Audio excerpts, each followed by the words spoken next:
Good morning, folks. Welcome to part 36 of Pokemon Red. So, we're now exploring the run-down building in Cinnabar Island. This place is gigantic, considering if you look at it from outside, it's just a somewhat normal-sized building.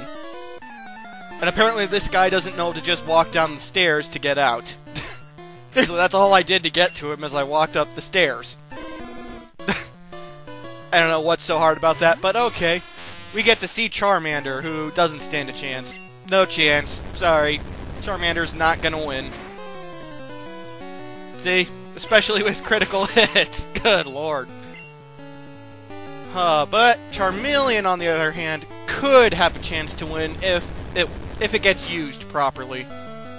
Oh boy, but that is not how you use it properly. You should not kick out an Ember against something that has Thunderbolt, is faster than you.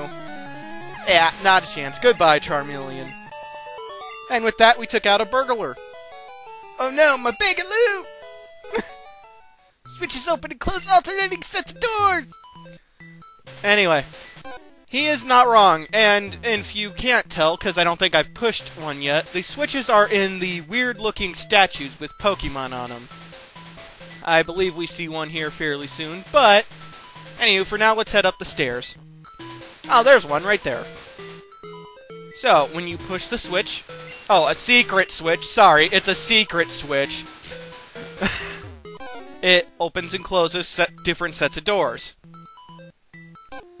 Anyway, let's head over here, and... My mentor once lived here. So, I actually have a little bit of a fan theory that I guess I'll talk about, because, well, we've already seen Magnemite before. So, for those of you who were either not alive at the time, or didn't see it or anything, in the Pokemon cartoon/anime, the first movie that was released was all about Mewtwo. Well, mostly about Mewtwo. During that time, Mewtwo was, I guess, found by Don Giovanni of Team Rocket, and certain experiments were conducted, and certain armor... He had this really freaking bitchin' looking armor on him that helped him control his powers, because Mewtwo, being one of the ultimate Pokemon, actually one of the only two Pokemon I actually would consider ultimate, he couldn't control his powers. And so the armor was to help him control his powers. Well, eventually he learned that Don Giovanni was more or less using him, because during the opening parts of the anime, holy shit, is he using Mewtwo to... Like, he uses Mewtwo to swoop up and hold still, like, I don't know, it must have been hundreds of frickin' Tauros and other rare Pokemon and shit like that, and... Anyway, at this time, Mewtwo actually gets super fucking pissed, and you do not want to piss off Mewtwo.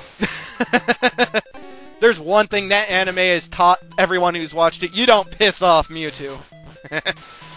But when he finds out that he's being used and whatnot, he blows up, essentially, and just demolishes this laboratory that is on Cinnabar Island, if I am not mistaken. And this place hints... I mean, clearly the anime was made after the game, but this game implies that the same events transpired, because I don't think we've seen one yet, but there are all these journal, notebook, entry things laying around. Like, we're coming up on one right here, actually. July 5th. Guyana? South America. A new Pokemon was discovered deep in the jungle. That is a reference to the other Pokemon that I actually consider one of the ultimate Pokemon, which is Mew. I'll talk about them more heavily in later parts, but anyway. So, it is implied that this is the same, that this is the laboratory, and that exact same, the similar events transpired.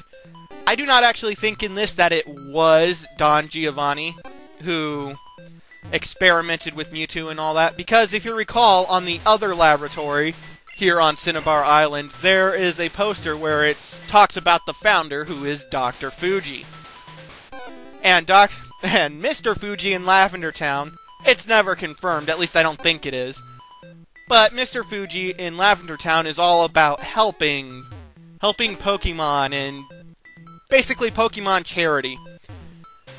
So I actually came up with my own little fan theory that Doctor Fuji's the one who actually performed experiments with Mewtwo and whatnot, and he survived Mewtwo getting super fucking pissed and demolishing this building and kicking ass.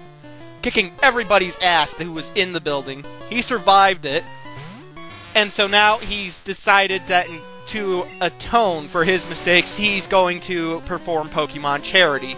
And so he's hanging out in Lavender Town and helping out people who are grieving over their Pokemon going missing and taking in stray Pokemon. Shit like that. It's not a big theory, it's just something, it's just a fun little backstory that I kicked out when I was a kid that has to do with Cinnabar Island, this place.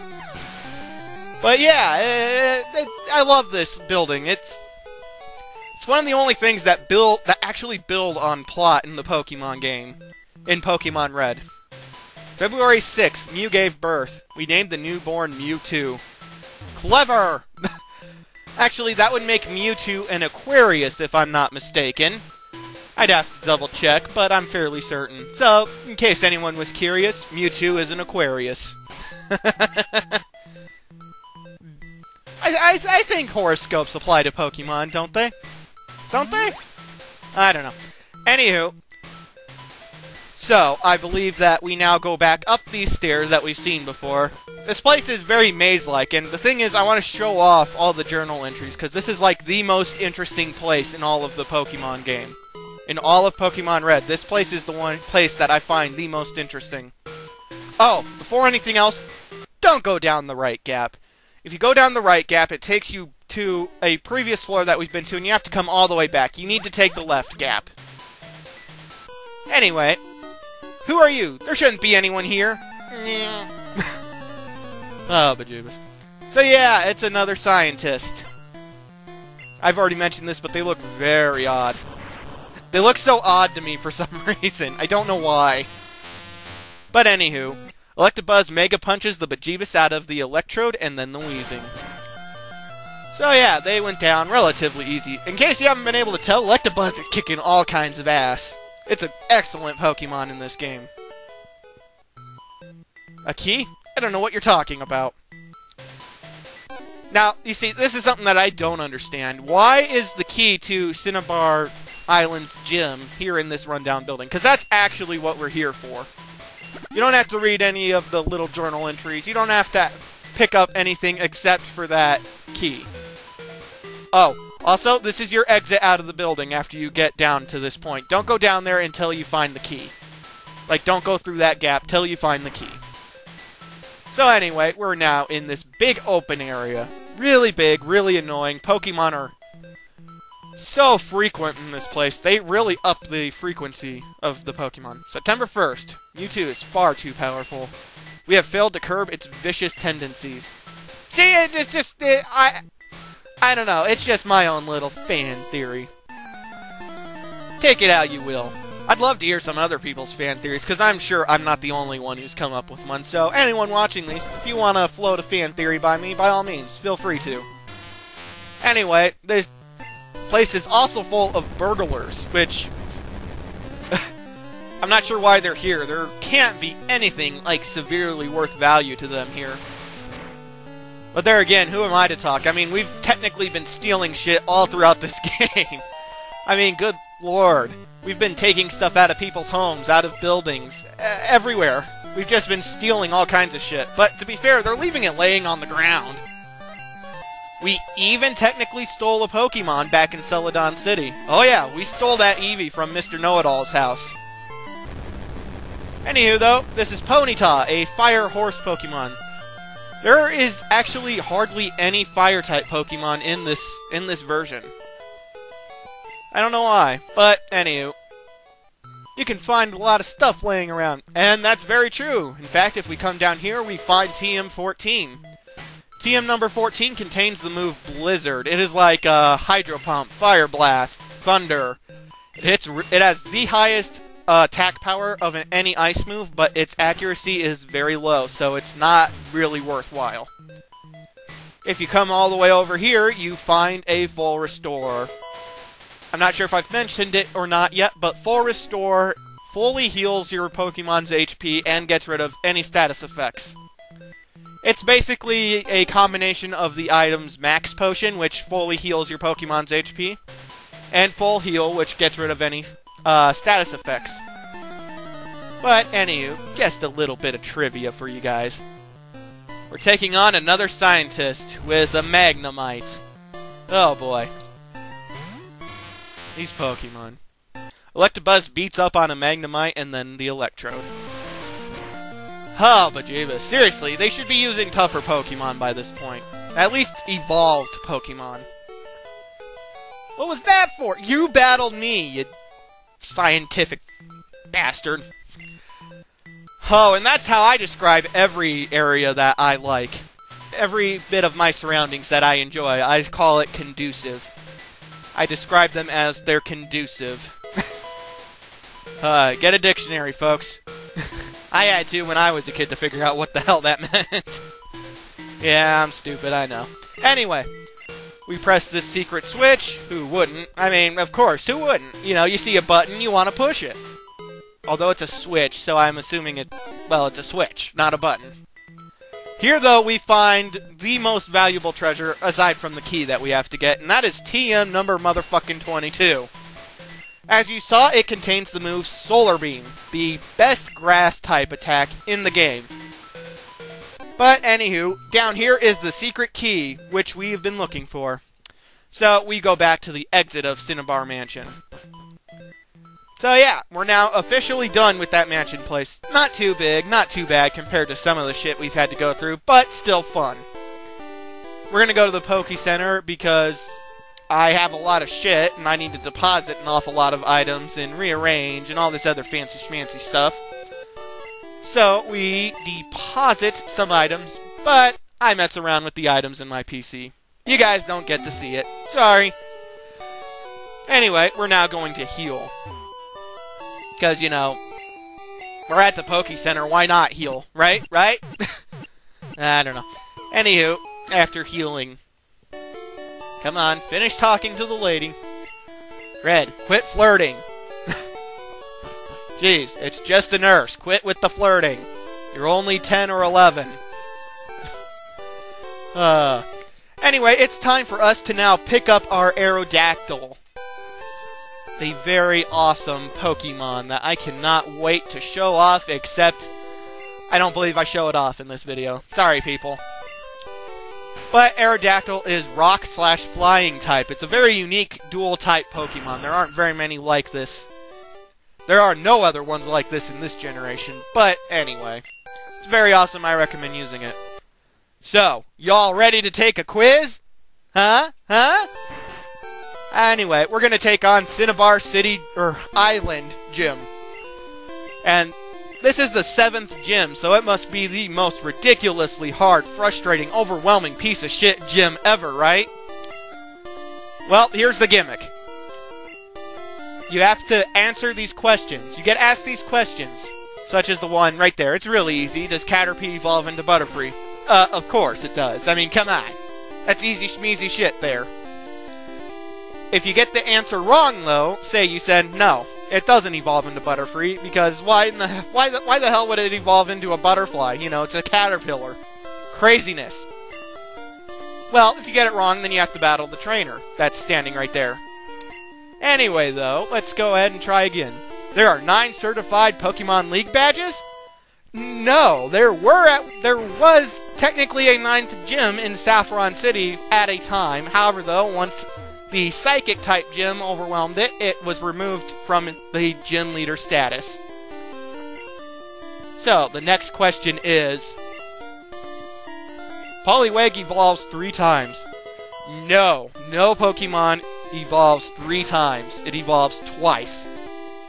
Even today, as of 2013, early March. That's right, we're into March now. Anyway, the next question is, and believe me, you get tired of all the sentences before they ask the question. Are Thunder moves effective against ground element type Pokemon? No, they are not. They will not They will not even affect ground-type Pokemon. They will never hit. They do not work against ground-type Pokemon. Now, Pokemon Quiz, get it right in the door, blah, blah, blah. We've seen this, like, what, 4 times now. I just want... Get to the question! Here we go. Pokemon of the same kind and level are not identical. This is probably the one that always tripped me up as a child, just because they don't word that question the best. What they mean is Pokemon of the same species and level are not always identical. Which they are not, by the way. Anywho, the next question is... TM28 contains Tombstoner. Well, as awesome of a move as that is, no, TM28 contains the move Dig. Again, it's a TM that I don't really see how you'd have to teach it to a Pokemon, but whatever. Anywho, we're now at the gym leader. Wasn't that insanely difficult? I am Blaine, the leader of the blah blah blah. My fiery Pokemon will incinerate all challengers. Ha! You better have a burn heal, kid! I'm so sorry. But this is Blaine. He looks very maniacal in this game. If he had the crazy Einstein hair, he'd remind me an awful lot of Dr. Wily. So, as he mentioned, his Pokemon are all Fire-type. They're fairly decent level. They're all above level 40. So, because he's the 7th gym leader, he should be harder than anybody we've faced so far, right? Right? Right? I don't know why the hell he used a super potion there, but okay. In all actuality, no. This gym leader is really, really fucking easy. Because the thing is, in order to even get to the island where this guy is located, you have to have the move Surf. You have to be able to Surf to get to him. Surf is the best water-type attack in the game. This means that you're always going to have the best move to attack him with. Now, granted, you could have taught it to a shitty Pokemon that you don't actually use, but even so, Rock, Ground, both of these types are also super effective against Fire-type Pokemon. Look, even this, his best Pokemon, a level 47 Arcanine, even this, watch how much damage Surf from a level 40 Wartortle does.